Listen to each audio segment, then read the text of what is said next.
Chapter 5 of Frankenstein has a lot of very important information in it, so make sure you're paying close attention as you read through it.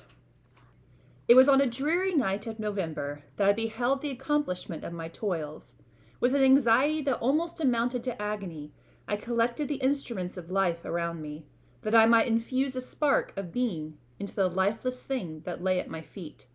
It was already 1 in the morning. The rain pattered dismally against the panes, and my candle was nearly burnt out, when, by the glimmer of the half-extinguished light, I saw the dull yellow eye of the creature open. It breathed hard, and a convulsive motion agitated its limbs. So here we are. He has finally brought life to this creature. It opens its eyes for the first time. Right, it says it has dull yellow eyes. How can I describe my emotions at this catastrophe, or how delineate the wretch whom with such infinite pains and care I had endeavored to form? His limbs were in proportion, and I had selected his features as beautiful. Beautiful! Great God! His yellow skin scarcely covered the work of muscles and arteries beneath. His hair was of a lustrous black and flowing, his teeth of a pearly whiteness, but these luxuriances only formed a more horrid contrast with his watery eyes, that seemed almost of the same color as the dun white sockets in which they were set, his shriveled complexion, and straight black lips. So think of this creature. He says that before he brought it to life, he thought it was beautiful when it was laying on that table. So to start with, remember that this creature is about 8 feet tall. He says that the creature has yellow skin, which is different from Hollywood. Right, in Hollywood, you always see the Frankenstein creature with green skin. But here in the book, it's yellow skin. He has black hair, white teeth, black lips. Okay, so it's kind of a scary creature once it pops open its eyes and looks at Frankenstein. It's not beautiful the way he thought it would be when it comes alive. The different accidents of life are not so changeable as the feelings of human nature. I had worked hard for nearly 2 years for the sole purpose of infusing life into an inanimate body. So again, he had worked 2 years on this, and it pops his eyes open, and he thinks it's ugly right away. For this I had deprived myself of rest and health. I had desired it with an ardor that far exceeded moderation. But now that I had finished, the beauty of the dream vanished, and breathless horror and disgust filled my heart. So just because this thing is ugly, he's automatically disgusted with it, which is sad, right? If you have a kid, a baby, and it's not beautiful right away, are you going to hate it? I mean, I hope not, but that's how Victor feels. Right away, he's disgusted by his creation because of its ugliness. Unable to endure the aspect of the being I had created, I rushed out of the room and continued a long time traversing my bedchamber, unable to compose my mind to sleep. At length lassitude succeeded to the tumult that I had endured. I threw myself on the bed in my clothes, endeavoring to seek a few moments of forgetfulness. But it was in vain. I slept indeed, but I was disturbed by the wildest dreams. I thought I saw Elizabeth, in the bloom of health, walking in the streets of Ingolstadt. Delighted and surprised, I embraced her, but as I imprinted the first kiss on her lips, they became livid with the hue of death. Her features appeared to change, and I thought that I held the corpse of my dead mother in my arms. A shroud enveloped her form, and I saw the grave worms crawling in the folds of the flannel. So Victor here, he runs away from his creature, he goes to sleep, and he has a nightmare. And in this nightmare, he kisses Elizabeth, okay? But then when he looks at her, her features start to change, and he is holding the corpse of his mother. So he has this nightmare. I started from my sleep with horror. A cold dew covered my forehead. My teeth chattered, and every limb became convulsed, when, by the dim and yellow light of the moon, as it forced its way through the window shutters, I beheld the wretch, the miserable monster whom I had created. He held up the curtain of the bed, and his eyes, if eyes they may be called, were fixed on me. His jaws opened, and he muttered some inarticulate sounds, while a grin wrinkled his cheeks. So think about this. This creature comes alive looks around, and no one's there because Victor's fled from him. So he abandoned his creation, goes to sleep, wakes up, and his creation is standing over him. The creature, he is not trying to strangle Victor. He's not saying anything bad. He's smiling at his creator. He might have spoken, but I did not hear. One hand was stretched out, seemingly to detain me, but I escaped and rushed downstairs. I took refuge in the courtyard belonging to the house which I inhabited, where I remained during the rest of the night, walking up and down in the greatest agitation, listening attentively, catching and fearing each sound as if it were to announce the approach of the demoniacal corpse to which I had so miserably given life. So again, he runs away from the creature. Why bring this thing to life if he was just going to run away from it? What did he think was going to happen? Or was he so consumed with the knowledge and the science of bringing something to life, he didn't think about the step after that? So he runs away from his creature again. Oh, no mortal could support the horror of that countenance. A mummy again endued with animation could not be so hideous as that wretch. I had gazed on him while unfinished. He was ugly then.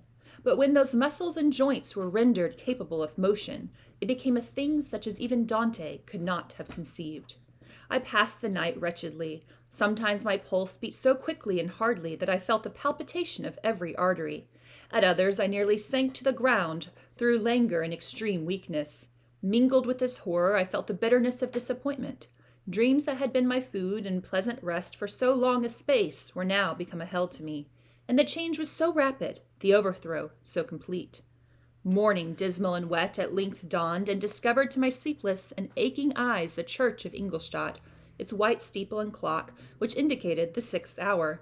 The porter opened the gates of the court, which had that night been my asylum, and I issued into the streets, pacing them with quick steps, as if I sought to avoid the wretch whom I feared every turning of the street would present to my view. I did not dare return to the apartment which I inhabited, but felt impelled to hurry on, although drenched by the rain which poured from a black and comfortless sky. Here we have the weather emphasizing his mood, right? His dreary mood. We have a dreary atmosphere of rain. He's been out all night in this weather and has not returned to his apartment. Where is the creature? Who knows? I continued walking in this manner for some time, endeavoring by bodily exercise to ease the load that weighed upon my mind. I traversed the streets without any clear conception of where I was or what I was doing. My heart palpitated in the sickness of fear, and I hurried on with irregular steps, not daring to look about me. Like one who, on a lonely road, doth walk in fear and dread, and, having once turned round, walks on, and turns no more his head, because he knows a frightful fiend doth close behind him tread. Coleridge's Ancient Mariner. So I'm not sure if your version sets it apart like mine does, but once again here we have this allusion, this talk of the poem, The Rime of the Ancient Mariner, and we'll go back and discuss this more once we have read the poem. Continuing thus, I came at length opposite to the inn, at which the various diligences and carriages usually stopped. Here I paused, I knew not why, but I remained some minutes with my eyes fixed on a coach that was coming towards me from the other end of the street. As it drew nearer, I observed that it was the Swiss diligence. It stopped just when I was standing, and, on the door being opened, I perceived Henry Clerval, who, on seeing me, instantly sprung out. "My dear Frankenstein," exclaimed he, "how glad I am to see you! How fortunate that you should be here at the very moment of my lightning." As a reminder, Henry Clerval was Victor's best friend growing up. Nothing could equal my delight on seeing Clerval. His presence brought back to my thoughts my father, Elizabeth, and all those scenes of home so dear to my recollection. I grasped his hand, and in a moment forgot my horror and misfortune. I felt suddenly, and for the first time during many months, calm and serene joy. I welcomed my friend, therefore, in the most cordial manner, and we walked towards my college. Clerval continued talking for some time about our mutual friends, and his own good fortune in being permitted to come to Ingolstadt. "You may easily believe," he said, "how great was the difficulty to persuade my father that all necessary knowledge was not comprised in the noble art of bookkeeping. And indeed I believe I left him incredulous to the last, for his constant answer to my unwearied entreaties was the same as that of the Dutch schoolmaster and the vicar of Wakefield. I have 10,000 florins a year without Greek. I eat heartily without Greek. But his affection for me at length overcame his dislike of learning, and he has permitted me to undertake a voyage of discovery to the land of knowledge. Summary is that Clerval says, hey, my dad finally allowed me to join you at university. Yay, I'm so excited to be here. It gives me the greatest delight to see you, but tell me how you left my father's brothers and Elizabeth. Very well and very happy, only a little uneasy that they hear from you so seldom. By the by, I mean to lecture you a little upon their account myself. But, my dear Frankenstein, he continued, stopping short and gazing full in my face, I did not before remark how very ill you appear, so thin and pale. You look as if you had been watching for several nights. You have guessed right. I have lately been so deeply engaged in one occupation that I have not allowed myself sufficient rest, as you see. But I hope, sincerely hope, that all these employments are now at an end, and that I am at length free. I trembled excessively. I could not endure to think of, far less allude to, the occurrences of the preceding night. I walked with a quick pace, and we soon arrived at my college. I then reflected, and the thought made me shiver, that the creature whom I had left in my apartment might still be there, alive, and walking about. I dreaded to behold this monster, but I feared still more that Henry should see him. Entreating him, therefore, to remain a few minutes at the bottom of the stairs, I darted up towards my own room. My hand was already on the lock of the door, before I recollected myself. I then paused, and a cold shivering came over me. I threw the door forcibly open, as children are accustomed to do when they expect a spectre to be stand in wait for them on the other side. But nothing appeared. I stepped fearfully in. The apartment was empty, and my bedroom was also freed from its hideous guest. I could hardly believe that so great a good fortune could have befallen me, but when I became assured that my enemy had indeed fled, I clapped my hands for joy and ran down to Clerval. He and Clerval return to his apartment. He looks around. The creature is gone. We have no idea where this creature is. Again, this creature has done nothing to Victor. Victor's the one who brought him to life. The creature has done nothing but smile at Victor. And yet notice what Victor called him there in those last few lines. He said, my enemy had indeed fled. What makes this creature his enemy? What has this thing done to him? Nothing. We ascended into my room, and the servant presently brought breakfast, but I was unable to contain myself. It was not joy only that possessed me. I felt my flesh tingle with excess of sensitiveness, and my pulse beat rapidly. I was unable to remain for a single instant in the same place. I jumped over the chairs, clapped my hands, and laughed aloud.